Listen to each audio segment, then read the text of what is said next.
ರಾಜ್ಯ ಸರ್ಕಾರದ IT BT ಸಚಿವರಾದ ಪ್ರಿಯಾಂಕ್ ಖರ್ಗೆ ವಿದ್ಯಾರ್ಹತೆಯ ಬಗ್ಗೆ ಈ ಹಿಂದೆ ಸಾಕಷ್ಟು ಚರ್ಚೆಗಳು ನಡೀತಾ ಇತ್ತು.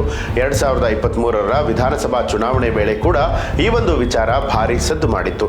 ಈಗ ಮತ್ತದೇ ವಿಚಾರವನ್ನ ರಾಜ್ಯ ಬಿಜೆಪಿ ಮುನ್ನೆಲೆಗೆ ಎಳೆದು ತಂದಿದೆ. ಈ ಬಗ್ಗೆ ಕರ್ನಾಟಕ ಬಿಜೆಪಿ ಎಕ್ಸ್ ಖಾತೆಯಲ್ಲಿ ಪೋಸ್ಟ್ ಅನ್ನ ಮಾಡಿದ್ದು, ಎಲ್ಲರೂ ಕೂಡ PUC ಆದ್ಮೇಲೆ ಇಂಜಿನಿಯರಿಂಗ್ ಮಾಡ್ತೀವಿ, ಮೆಡಿಕಲ್ ಮಾಡ್ತೀವಿ ಅಂತ ಹೇಳ್ತಾರೆ.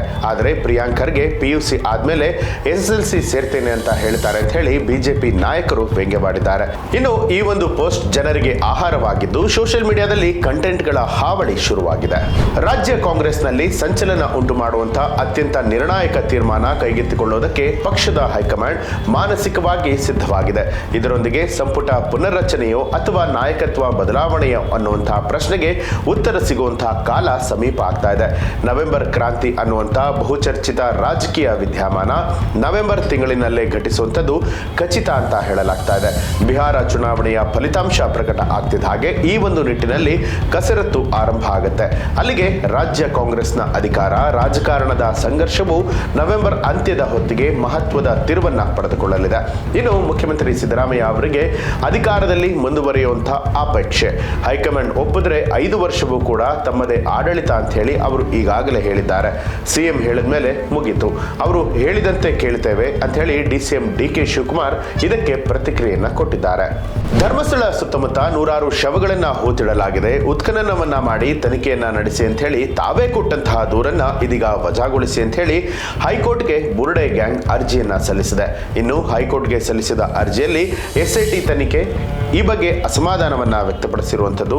ಆರಂಭಿಕವಾಗಿ ಎಲ್ಲಾ ಹೇಳಿಕೆಗಳಲ್ಲಿ SIT ತನಿಖೆಗೆ ಮೆಚ್ಚುಗೆಯನ್ನ ವ್ಯಕ್ತಪಡಿಸಿದ ಬುರ್ಡೆ ಗ್ಯಾಂಗ್ ಇದೀಗ FIR ಅನ್ನ ರದ್ದು ಮಾಡುವಂತೆ ಕೋರಿ ಅರ್ಜಿ ಸಲ್ಲಿಸಿದೆ. ಮಹೇಶ್ ಶೆಟ್ಟಿ ತಿಮ್ಮರೋಡಿ ಸೇರಿದಂತೆ ಮಾಸ್ಕ್ ಮ್ಯಾನ್ ಚಿನ್ನಯ್ಯ ತಪ್ಪೊಪ್ಪಿಕೊಂಡಿದ್ದರಿಂದಾಗಿ ಬುರ್ಡೆ ಗ್ಯಾಂಗ್ ಸಂಕಷ್ಟಕ್ಕೆ ಸಿಲುಕಿದೆ. ನ್ಯಾಯಮೂರ್ತಿ ಮೊಹಮ್ಮದ್ ನವಾಜ್ ನೇತೃತ್ವದ ಏಕಸದಸ್ಯ ಪೀಠದ ಮುಂದೆ ನಿಂತು ಅರ್ಜಿ ವಿಚಾರಣೆಯನ್ನ ನಡೆಸಲಾಗುತ್ತೆ. ಧರ್ಮಸ್ಥಳಕ್ಕೆ ಮಸಿಬಳಿಯುವಂತಹ ಪ್ರಯತ್ನವಾಗಿ ತಾವೇ ಹೋರಾಟವನ್ನ ಮಾಡಿ ಹಾಕಿದ್ದಂತಹ ಪ್ರಕರಣವನ್ನ ರದ್ದುಪಡಿಸುವಂತೆ ಬುರ್ಡೆ ಗ್ಯಾಂಗ್ ಹೈಕೋರ್ಟ್ ಮೊರೆ ಹೋಗಿದೆ. ಸದ್ಯ ಬುರ್ಡೆ ಕೇಸ್ ದಿನದಿಂದ ದಿನಕ್ಕೆ ತಿರುವನ್ನ ಪಡೆದುಕೊಳ್ತಾ ಹೋಗ್ತಾ ಇದೆ. ಈ ಬಗ್ಗೆ ಹೈಕೋರ್ಟ್ ತೀರ್ಮಾನ ಏನಾಗುತ್ತೆ ಅನ್ನೋದನ್ನ ಕಾದ್ ನೋಡಬೇಕು. ಕನ್ನಡ ರಾಜ್ಯೋತ್ಸವದ ಅಂಗವಾಗಿ ಜಿಲ್ಲೆಯ ಎಲ್ಲಾ ಖಾಯಂ, ಅರೆ ಖಾಯಂ, ತಾತ್ಕಾಲಿಕ ಚಿತ್ರಮಂದಿರಗಳಲ್ಲಿ ಮತ್ತು ವಿಡಿಯೋ ಚಿತ್ರಮಂದಿರಗಳಲ್ಲಿ ಕಡ್ಡಾಯವಾಗಿ ನವೆಂಬರ್ 1ರಿಂದ 7ನೇ ತಾರೀಕಿನವರೆಗೆ 1 ವಾರಗಳ ಕಾಲ ಕನ್ನಡ ಚಿತ್ರಗಳನ್ನ ಜಿಲ್ಲೆಯ ಎಲ್ಲಾ ಚಲನಚಿತ್ರ ಮಂದಿರದ ಮಾಲೀಕರು ಪ್ರದರ್ಶನ ಮಾಡಬೇಕು ಅಂತ ಹೇಳಿ ಬಳ್ಳಾರಿ ಅಪರ ಜಿಲ್ಲಾಧಿಕಾರಿ ಮೊಹಮ್ಮದ್ ಎನ್ ಜುಬೇರ್ ಅವರು ತಿಳಿಸಿದ್ದಾರೆ. ಒಂದು ವೇಳೆ ಕನ್ನಡ ಚಿತ್ರಗಳನ್ನ ಪ್ರದರ್ಶನ ಮಾಡದೇ ಇದ್ದಲ್ಲಿ ಚಿತ್ರಮಂದಿರಗಳ ಪರವಾನಗಿಯನ್ನ ನವೀಕರಣ ಮಾಡೋದಿಲ್ಲ. ಅಕ್ಟೋಬರ್ 31 ಮತ್ತು ನವೆಂಬರ್ 1ರಂದು ಚಿತ್ರಮಂದಿರಗಳ ಮೇಲೆ ಕಡ್ಡಾಯವಾಗಿ ದೀಪಾಲಂಕಾರವನ್ನ ಮಾಡಬೇಕು ಅಂತ ಹೇಳಿ ತಿಳಿಸಿದ್ದಾರೆ. ಬಿಗ್ ಬಾಸ್ ಮನೆಯ ಆಟ ರೋಚಕ ಘಟ್ಟದಲ್ಲಿ ಸಾಗ್ತಾ ಇದೆ. ಸ್ಪರ್ಧಿಗಳ ನಡುವೆ ಸ್ನೇಹಕ್ಕಿಂತ ಸ್ಪರ್ಧೆಯೇ ಮುಖ್ಯ ಅನ್ನುವಂತ ಅಭಿಪ್ರಾಯ ಮೂಡಿದ್ದು ತಮ್ಮ ಅಸಲಿ ಆಟವನ್ನ ಶುರು ಮಾಡಿದ್ದಾರೆ. ವೈಲ್ಡ್ ಕಾರ್ಡ್ ಸ್ಪರ್ಧಿಗಳ ಎಂಟ್ರಿಯಿಂದಾಗಿ ಆಟದಲ್ಲಿ ರೋಚಕತೆ ಮೂಡಿದೆ.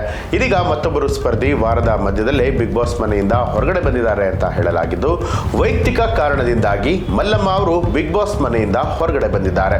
ಕಾರಣ ಕುಟುಂಬದ ಸದಸ್ಯರೊಬ್ಬರಿಗೆ ಮಗು ಜನಿಸಿದೆ. ಹೀಗಾಗಿ ಅವರು ಹೋಗಲೇಬೇಕಾದ ಅನಿವಾರ್ಯತೆ ಎದುರಾದ ಹಿನ್ನೆಲೆಯಲ್ಲಿ ಆಟವನ್ನ ಅರ್ಧಕ್ಕೆ ನಿಲ್ಲಿಸಿ ಹೊರಗಡೆ ಬಂದಿದ್ದಾರೆ ಅಂತ ಹೇಳಲಾಗಿದೆ. ಮಲ್ಲಮ್ಮ ಬಿಗ್ ಬಾಸ್ ಮನೆಯಿಂದ ಹೊರಬಿದ್ದ ಹಿನ್ನೆಲೆಯಲ್ಲಿ ಈ ವಾರ ಎಲಿಮಿನೇಷನ್ ಇರುತ್ತೋ ಇಲ್ವೋ ಅನ್ನೋದನ್ನ ಕಾದ್ ನೋಡಬೇಕು.